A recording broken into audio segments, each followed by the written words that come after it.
एक गांव में रामू नाम का एक किसान अपनी मेहनत और अपने वफादार बैल के साथ खेती करता था। उसका बैल धर्मू उसके साथ कई सालों से काम कर रहा था और रामू के लिए सिर्फ एक जानवर नहीं बल्कि परिवार का हिस्सा बन गया था। लेकिन कुछ समय से धर्मू की तबीयत ठीक नहीं चल रही थी। उसकी हालत धीरे धीरे बिगड़ती जा रही थी।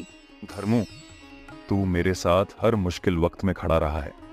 जब हमारे पास कुछ नहीं था तब भी तूने हमारी जमीन को सहारा दिया, हमारे खेतों में जान डाली। तू मेरे लिए सिर्फ एक बैल नहीं बल्कि एक साथी है। कब तक इस कमजोर बूढ़े बैल के सहारे बैठे रहोगे? आखिरकार ये तो अब बोझ बन चुका है। इसे बेचने में ही समझदारी है। कुछ पैसे मिलेंगे तो हमारा काम भी चल जाएगा। नहीं, धर्मू को ऐसे छोड़ना मेरे लिए आसान नहीं है। इसने हमारे बुरे वक्त में हमारा साथ दिया है। ये मेरे दिल से जुड़ा है। मैं इसे यूं नहीं बेच सकता। ये मेरे लिए सिर्फ एक बैल नहीं। हरिराम और उसकी पत्नी घर के आंगन में बैठे हैं। दोनों के चेहरे पर गहरी चिंता है और उसकी पत्नी पास पड़े राशन के खाली थैलों को देखती है। उसके चेहरे पर चिंता की लकीरें और गुस्सा दोनों झलक रहे हैं। हरिराम, तुम सुन रहे हो ना? कब से ये राशन के थैले खाली पड़े हैं, सब खत्म हो चुका है। कितनी बार कहा कि इस धर्मू को बेच दो, इससे कुछ पैसे आएंगे और हम कम से कम कुछ दिन तो ठीक से खा सकेंगे। आखिर कब तक ये हालत सहते रहोगे? सुनो, मैं जानता हूं कि हालात कठिन हैं, लेकिन धर्मू सिर्फ एक बैल नहीं है मेरे लिए। वो मेरे सुख दुख का साथी है। उसने हमें तब संभाला जब कोई और नहीं था। क्या तुम चाहती हो कि मैं उसे यूं ही छोड़ दूं? तुम्हें लगता है ये आसान है? हाँ, ये बातें सुनने में तो बहुत अच्छी लगती है, लेकिन जरा हकीकत को देखो। कब तक इन भावनाओं के सहारे जिंदा रहोगे? हमारी हालत दिन ब दिन बिगड़ती जा रही है।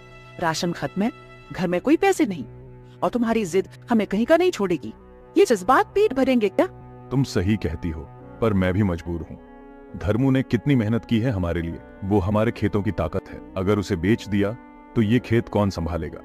हर गाड़ी में जान होती है और धर्मू ने मेरे साथ मिलकर खेत को सींचा है। उसे यूं बेच देना मेरे लिए आसान नहीं है। देखो हरिराम, तुम शायद ये समझ नहीं पा रहे हो कि ये भावनाएं हमें धीरे धीरे कहीं का नहीं छोड़ेंगी। हम यहाँ बैठकर दिन रात उसका ख्याल रख सकते हैं, लेकिन इसका क्या फायदा जब खाने के लिए कुछ भी नहीं है? इस बार सोच लो, क्योंकि हम भूखे मर सकते हैं, लेकिन ये भावनाएं काम नहीं आएंगी। इस जिद की भी एक हद होती है। तुम्हें शायद समझ में नहीं आ रहा कि मैं धर्मू के साथ कैसा जुड़ाव महसूस करता हूँ। उसने हमारी मुश्किल घड़ी में हमेशा साथ दिया है। क्या मैं उसे इस मुश्किल घड़ी में छोड़ दूं? अगर हम उसे ऐसे बेच देंगे तो मैं अपने आप को कभी माफ नहीं कर पाऊंगा। देखो, मुझे भी धर्मू की अहमियत पता है, लेकिन हमें अपने परिवार की चिंता पहले करनी होगी। क्या ये ठीक नहीं होगा कि कुछ समय के लिए उसे बेचकर हमें थोड़ा सहारा मिल जाए? बाद में शायद हालात सुधर जाएं, तो किसी तरह उसे वापस भी ले आएंगे। तुम सही कह रही हो, हालात कठिन है, पर मैं इस तरह धर्मू का साथ छोड़ने को तैयार नहीं हूँ। उसने हमारे बुरे वक्त में साथ दिया है। क्या मैं उसे इस मुश्किल वक्त में बेचकर उसकी वफादारी का ये सिला दूं? ये मेरे उसूलों के खिलाफ है। ठीक है हरिराम, तुम जैसे चाहो वैसे करो, लेकिन याद रखना कि घर में सिर्फ जज्बात नहीं, हकीकत भी जरूरी है। हम दोनों के लिए ये फैसला आसान नहीं होगा, लेकिन उम्मीद करती हूँ कि तुम्हारी ये जिद हमारे लिए कोई रास्ता निकालेगी। दोनों एक गहरी सांस लेते हैं, एक दूसरे की आंखों में देख रहे हैं। हरिराम के लिए ये एक भावुक निर्णय है और उसकी पत्नी के लिए एक कठिन जिम्मेदारी का वक्त है। दोनों के दिलों में अलग अलग संघर्ष चल रहा है, जो कि आगे की कहानी को और भी पेचीदा और रोमांचक बना देगा। एक दिन हरिराम का बेटा अचानक बीमार पड़ जाता है। परिवार घबराया हुआ है और डॉक्टर को बुलाते हैं। हरिराम जी, मैंने आपके बेटे को सारी जरूरी दवाइयां दे दी हैं, लेकिन अफसोस अब तक कोई खास सुधार नजर नहीं आया है। शायद हमें इसके इलाज के लिए कुछ और सोचना पड़ेगा। पर डॉक्टर साहब, और क्या कर सकते हैं हम? हमने तो हर संभव उपाय कर लिया, फिर भी वो ठीक नहीं हो रहा है। हमारे पास और कोई रास्ता नहीं बचा। मुझे लगता है कि आपको किसी और उपचार या किसी और शिफा वाले से सलाह लेनी चाहिए। किसी बड़े इलाज या दुआ से भी शायद मदद मिल सकती है। हरिराम, हमारे पास और क्या विकल्प है? कब तक हम इसे इस हालत में देखते रहेंगे?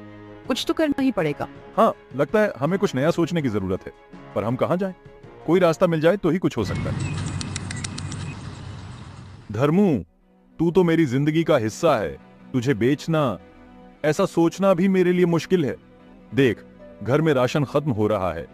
बच्चे के इलाज के पैसे भी जुटा नहीं पा रहा हूं, और बीवी भी तुझसे नाराज हो गई है। कहती है कि तुझे बेच दूं, कुछ पैसे मिल जाएंगे। पर मैं कैसे तुझे छोड़ दूं? जब खेतों में सूखा पड़ा था और सारे लोग हिम्मत हार चुके थे, तूने मेरा साथ दिया। बारिश हो या तेज धूप, तूने कभी शिकायत नहीं की। आज भी तेरी आंखों में वही अपनापन दिखता है। सच कहूं तो अब बस ऊपर वाले से यही आस है कि कोई रास्ता निकले ताकि हम सब एक साथ रह सकें। कुछ दिन बीत जाते हैं, लेकिन बेटा ठीक नहीं होता। एक दिन हरिराम की पत्नी उदास होकर घर के बाहर बैठी होती है। तभी गांव की एक बुजुर्ग महिला पास आकर पूछती है, क्या हुआ? तेरा बेटा अभी ठीक नहीं हुआ? नहीं, अब तो उम्मीद भी खत्म हो रही है। डॉक्टर को भी दिखा लिया, लेकिन कुछ समझ नहीं आ रहा। वह महिला उसे गांव के एक साधु के बारे में बताती है, जो हर किसी की समस्या का हल जानते हैं। तू साधु बाबा के पास जा, वे जरूर तुझे कोई रास्ता बताएंगे। क्या सच में वो मेरे बेटे को ठीक कर पाएंगे? हाँ, सच कह रही हूँ। साधु बाबा ने तो कईयों की समस्याएं हल की है। गांव में कोई भी परेशानी में होता है तो बाबा के पास ही जाता है। उनके पास ऐसे उपाय होते हैं जो किसी डॉक्टर के पास नहीं मिलते। क्या सच में?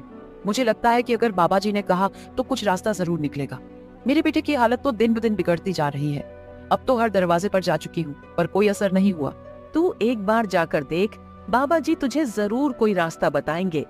वे अक्सर कहते हैं कि जो सच्चे दिल से आता है उसकी मुराद पूरी होती है। और देख, तुम्हारी हालत देखकर लगता है कि तुम्हारी समस्या का भी समाधान वहीं मिलेगा। हाँ, शायद अब यही आखिरी उम्मीद है। मैं आज ही वहाँ जाऊंगी। क्या तुम्हें पता है कि बाबा जी कहाँ मिलेंगे? हाँ, गांव के पास वाले पहाड़ी के नीचे उनका आश्रम है। सुबह सुबह वहाँ पहुँच जाओ, बाबा जी तभी दर्शन देते हैं। और हाँ, दिल से अपनी समस्या रख देना उनके सामने। शुक्रिया बहन, मैं पूरी उम्मीद के साथ जाऊंगी। बस ऊपर वाले से यही प्रार्थना है कि वो बाबा जी मेरी बात सुने और मेरे बेटे की मदद करें। हरिराम और उसकी पत्नी बाबा के आश्रम में पहुंचते हैं। बाबा अपनी आंखें बंद किए ध्यान में बैठे हैं। उनके पास जाते ही बिना कुछ कहे बाबा बोलना शुरू कर देते हैं। तुम दोनों का हाल मुझसे छुपा नहीं है। मैं जानता हूँ तुम अपने बेटे की बीमारी से परेशान होकर यहाँ आए हो। बाबा सच में? हमें तो अभी कुछ कहने का मौका भी नहीं मिला। आप पहले से ही सब जानते हैं। जो भी यहाँ आता है उसकी पीड़ा मेरे सामने खुल जाती है। पर याद रखो, हर समस्या का हल उसके आसपास ही होता है। बाबा, आप हमारे बेटे को ठीक करने का उपाय जानते हैं? तुम्हारे बेटे की सेहत उसके साथ जुड़े किसी और पर निर्भर करती है। तुम्हारे घर में एक बैल है, धर्मो। बाबा, धर्मो हाँ, पर उसकी हालत तो कई दिनों से बिगड़ी हुई है। वो भी बीमार है। तुम्हें उसके प्रति अपनी जिम्मेदारी निभानी, उसे ठीक से देखभाल, सच्चा प्रेम और ध्यान चाहिए। जब धर्मो पूरी तरह ठीक होगा तब तुम्हारा बेटा भी स्वस्थ हो जाएगा। बाबा, क्या सच में धर्मो का हमारे बेटे से कोई संबंध है? हाँ, कभी कभी हम किसी और को भूल कर अपने पर ध्यान देते हैं, पर याद रखो, धरती पर हर जीव का हमारे जीवन से जुड़ा एक उद्देश्य होता। अगर तुम अपने बैल का ख्याल रखोगे, तुम्हारे बेटे का इलाज भी अपने आप हो जाएगा। हम आपकी बात समझ गए बाबा। हम धर्मों का पूरा ख्याल रखेंगे। धन्यवाद बाबा, आपने हमें सही मार्ग दिखाया। बाबा सिर हिलाकर आशीर्वाद देते हैं और हरिराम और उसकी पत्नी एक नई उम्मीद के साथ अपने घर की ओर लौटते हैं। हरिराम और उसकी पत्नी धीरे धीरे धर्मू की सेहत में सुधार लाने की कोशिश करते हैं।